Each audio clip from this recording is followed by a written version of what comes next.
The perpetual calendar is perhaps the most emblematic of complications chez Patek. The tipping point came in 1925 when Patek transferred the perpetual calendar, which had thitherto been safe in the pockets of plutocrats, onto the wrist.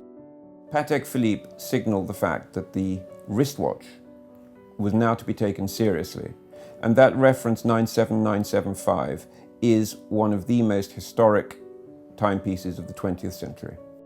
At Patek Philippe, there are three very, very distinct types of dial display for the perpetual calendar. One of them shows two slots in the upper half of the dial, which display the day and the month. Normally, the lower half of the dial is characterized by a sub-dial at 6 o'clock, in which the phases of the moon appear, and around there, where one might normally expect to find the running seconds, the date is indicated by a small hand. I like that.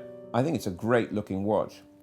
Other people also prefer the method of using several sub-dials, each indicating a different aspect of the day. So you have the date, the month, the year, the day, all indicated by the passage of hands around sub-dials.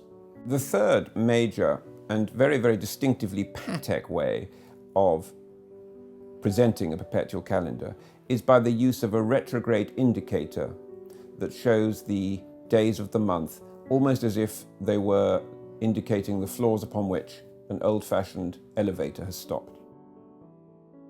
Patek Philippe continued to make the perpetual calendar wristwatch its own with the launch of a very special retrograde indicator.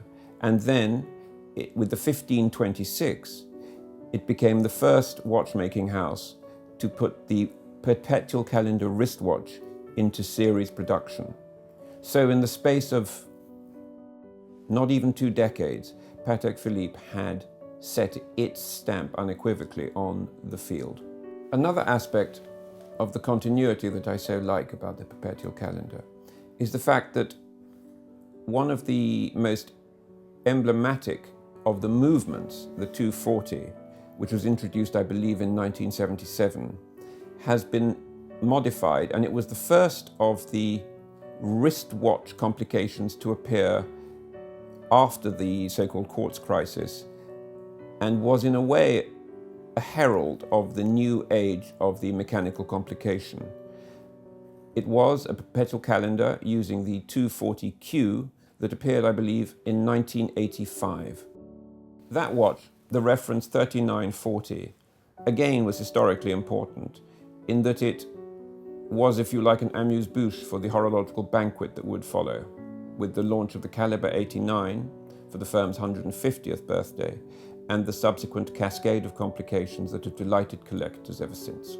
Personal favorite of mine is the 3449 and the 3448. It demonstrates the classic, for me, layout of the perpetual calendar, managing to convey this world of information in a most discreet and understated manner. It is perfection. Or at least I thought it was perfection until I saw the 5940. This cushion-cased stunner of a watch made its debut a couple of years ago.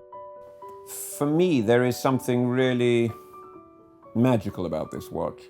And even though I normally prefer the apertures in the dial, this uses the sub-dials.